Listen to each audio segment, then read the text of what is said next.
What happens when a veteran cop with a history of bias unknowingly pulls over the state's most powerful man? This encounter is about to change everything. For him, for the community, and for the future of justice. It was a quiet afternoon on the long stretch of Route 29, just outside Charlottesville, Virginia. The sun hung low in the sky, casting golden hues across the asphalt. Officer Ted Marshall, a 20-year veteran of the police force, sat in his patrol car parked on the shoulder, scanning the road for any vehicles that caught his attention. Marshall was known in the area for his no-nonsense attitude, and, though never officially acknowledged, his frequent targeting of black drivers. He spotted a sleek black SUV approaching in the distance, moving just a hair over the speed limit. Marshall's lips curled into a slight smirk as he reached for the siren. "Gotcha," he muttered under his breath. The SUV slowed obediently, pulling over to the side of the road. The driver rolled down his window as Marshall approached. He was a young black man, dressed sharply in a tailored suit, with an air of confidence that was impossible to miss. His calm expression didn't falter as Marshall leaned in.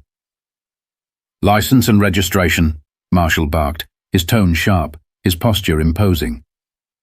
The young man handed over his documents without hesitation, offering a polite nod. Marshall scrutinized the license, though it was clear the documents were in order. Still, he wasn't satisfied. "Do you know why I pulled you over?" Marshall asked, his voice tinged with a hint of condescension. "I assume you'll tell me," the man replied evenly, his tone respectful but firm. Marshall frowned, clearly irked by the lack of nervousness. "You were speeding," he declared, though the accusation felt thin, even to him. "Step out of the vehicle, please." The man's eyebrows lifted slightly, but he complied, stepping out with measured grace. He stood tall, meeting Marshall's gaze without fear or defiance. "What brings you to this area?" Marshall pressed, circling the vehicle as though looking for a reason to escalate the situation. "Work," the man replied simply, folding his hands in front of him. Marshall's suspicion only deepened, fueled not by anything tangible but by his own biases. The officer leaned in, trying to rattle the man.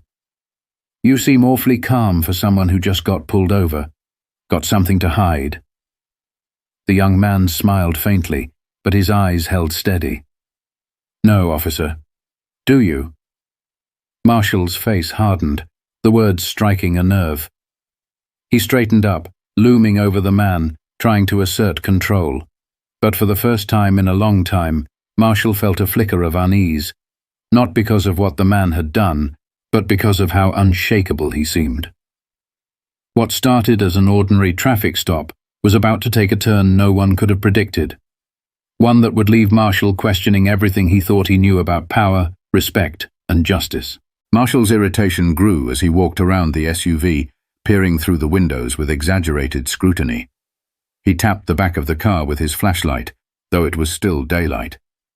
It was a subtle, almost habitual move, a way to leave a trace of his presence.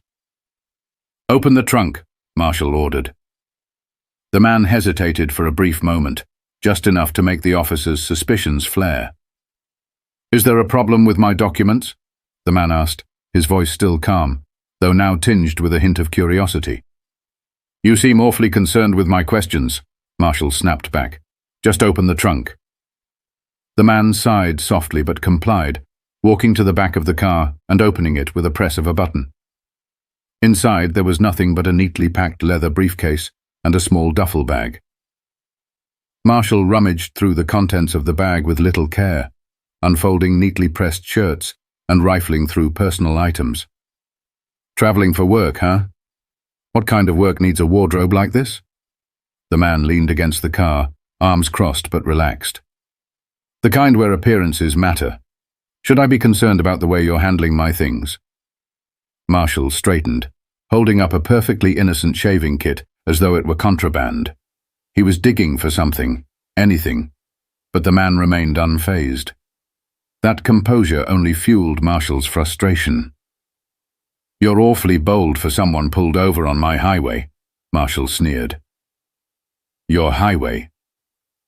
The man tilted his head, his tone carrying a subtle challenge. I didn't realize Route 29 was privately owned. Marshall stepped closer, now toe-to-toe with the man, hoping to intimidate him. You've got a smart mouth on you. That might not work out so well for you. The man held his ground. Officer, he said, his voice suddenly lower, more serious. Are you sure you want to keep going down this path? Marshall scoffed. Is that a threat? No, the man replied, shaking his head slightly. It's a question. Before Marshall could respond, a car slowed as it passed, the occupants clearly observing the scene. A pair of children in the back seat pressed their faces to the glass, their eyes wide with curiosity. Marshall shifted uncomfortably, suddenly aware of the optics. You can stop with the theatrics, the man said, his voice calm but firm. I'm not who you think I am, and you're about to find that out. Marshall's mouth opened, ready to fire back, but the words stuck. Something in the man's tone gave him pause, though his pride wouldn't let him admit it. He turned abruptly and began typing the man's information into his patrol car's computer. The results popped up instantly, and Marshall froze. The man wasn't just a citizen passing through. His name was Elijah Porter, the newly elected governor of Virginia. Marshall blinked at the screen, his pulse quickening. He stared at the man through the windshield, trying to process what this meant. Elijah had stepped back toward his car, leaning casually against the driver's door. When Marshall didn't move, Elijah finally spoke. I take it you've figured it out by now. Marshall climbed out of his vehicle, his movements stiff and awkward. The confidence he exuded earlier had drained from his posture. Governor Porter, he stammered, his tone shifting to something resembling respect. Elijah pushed off the car and approached Marshall, his expression unreadable. What now, Officer Marshall? The power dynamics had shifted, but the question remained, what would Elijah do with this moment of revelation? Marshall swallowed hard, the weight of the moment pressing down on him. He had been caught in his own bias, his own assumption that the man standing before him could be intimidated and belittled. But this was no ordinary citizen. This was the governor, the highest-ranking official in the state, and Marshall had just humiliated himself. Elijah, however, didn't seem angry. He studied Marshall with a calm intensity, as if deciding what to do next. The silence stretched, each second more unbearable for the officer. Finally, Elijah spoke. Let's talk about what just happened, he said, his voice steady but pointed. I complied with every request you made. My documents are in order. I broke no laws. And yet, here we are. Tell me why. Marshall opened his mouth but found he had no answer. At least not one he could give. He shifted uncomfortably, gripping his belt like it was a lifeline. I was just doing my job, he muttered, though even he didn't believe it. Elijah's eyebrows lifted slightly, his expression almost pitying. Your job? Is that what you call this? He gestured toward the open trunk and the contents that had been carelessly tossed aside. Tell me, Officer Marshall, do you pull over every car like this? Or just the ones where the driver looks like me? Marshall's face reddened, but he couldn't deny the truth. He looked down, avoiding Elijah's gaze. I didn't know who you were, he admitted quietly. Exactly, Elijah said, his tone sharpening. You didn't know who I was, but you assumed I was someone you could treat like this. Someone you could dismiss, humiliate, maybe even intimidate. And why? Because of the way I look? The car I drive? Tell me, Officer Marshall, what was it? Marshall's hands clenched into fists at his sides, not in anger, but in shame. He began, but Elijah held up a hand, cutting him off. Save it, Elijah said, his voice soft but firm. I'm not here to humiliate you. I'm here to teach you something. Whether you learn it or not is up to you. Marshall's head jerked up, confusion flickering across his face. Teach me? Elijah nodded. You're going to come with me. There's a community forum tonight in a neighborhood not far from here. You're going to sit there and listen to the stories of the people you claim to serve. Maybe then you'll understand the impact of what just happened here. Maybe then you'll see the bigger picture. Marshall blinked, taken aback. You want me to go to a forum? I don't want you to, Elijah said. I'm telling you to, as your governor. His voice left no room for argument. Marshall hesitated, his pride warring with the undeniable reality of the situation. But deep down, he knew he didn't have a choice. Fine, he said gruffly, though his tone lacked its usual bite. Elijah didn't respond immediately. Instead, he stepped closer, his eyes locked on Marshall's. This isn't about embarrassing you, he said quietly. It's about making sure you never do this to anyone else. Not because you're afraid of who they might be, but because you've learned to respect everyone equally. Marshall stared at him, the words sinking in. He gave a reluctant nod, though his face betrayed the turmoil brewing inside. Good, Elijah said, turning toward his car. Follow me. I'll make sure you're seated front and center. As they drove toward the forum, Marshall couldn't shake the feeling that this night was about to change everything, for better or worse. The two cars pulled into the parking lot of a modest community center in Charlottesville. A small crowd had already gathered, their voices mingling in a hum of anticipation. Inside, rows of folding chairs faced a raised platform where a microphone stood, waiting to amplify voices that had long been ignored. Marshall stepped out of his patrol car, hesitant and unsure. He glanced at Elijah, who stood by his SUV with the same calm composure he'd shown throughout their earlier encounter. The governor gestured toward the building with a nod, signaling for Marshall to follow. The room was packed. Men, women, and teenagers filled the seats, their faces a tapestry of emotions: weariness, hope, frustration, and resilience.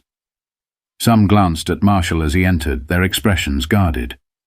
His uniform, once a symbol of authority, now felt like a scarlet letter under their scrutiny. Elijah led him to the front row, where a seat had been saved. Marshall sat stiffly, his hands resting on his knees, as Elijah approached the microphone. Ladies and gentlemen, Elijah began, his voice steady and commanding. Thank you for coming tonight. This forum exists because your voices matter. Too often those in power forget that. Tonight we're here to listen, to learn, and to grow. And that includes me, and others who serve our community. His gaze flicked toward Marshall, subtle but pointed. The room buzzed with murmurs, and then the first speaker stepped forward. She was a middle-aged woman with tired eyes and a voice that trembled as she began. My son was pulled over last year, she said. He was 17, just got his driver's license. The officer said his taillight was out, but we checked it the next day. It wasn't. Her voice broke. He was so scared. He called me from the car, whispering, afraid to even reach for his license. Marshall shifted in his seat, his discomfort palpable. He wanted to look away, but the weight of her words anchored his gaze. Speaker after speaker followed. A young man recounted being frisked while walking home from work because he fit a description. An elderly man spoke of the fear that gripped him whenever his grandchildren left the house. A teenage girl described being asked why she was in a nice neighborhood, as if her presence alone was suspicious. With each story, Marshall felt the walls of his own defenses crumbling. The words hit harder than he'd expected, each one peeling back layers of denial he hadn't realized he carried. Then, a young boy, no older than 10, approached the microphone. His small hands gripped the stand as he looked out at the room. My dad tells me to always be polite to police, he said, his voice high and clear. But sometimes I think even if I'm polite, they won't like me anyway. Is that true? The silence that followed was deafening.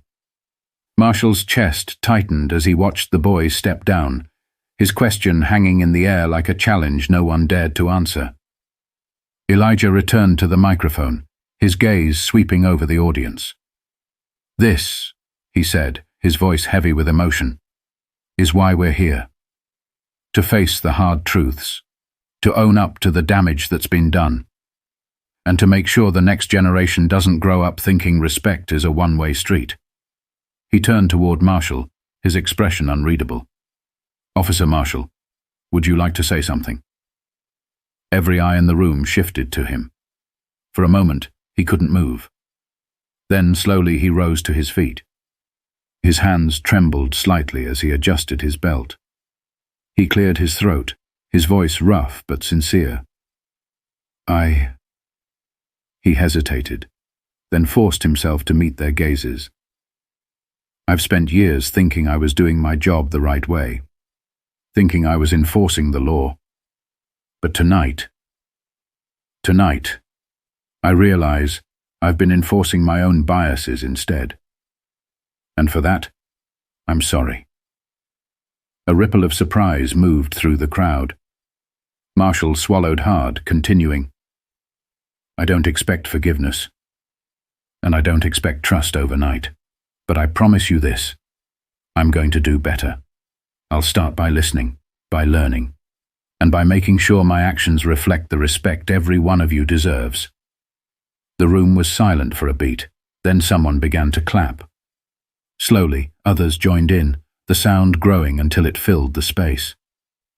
Marshall's throat tightened, but this time it wasn't from shame.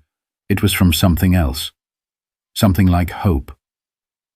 As the forum ended and the crowd dispersed, Marshall stayed behind, knowing his journey had only just begun. The forum emptied out slowly, but the energy in the room lingered like the fading notes of a powerful symphony. Marshall stayed seated, staring down at his hands, the weight of the evening pressing on him.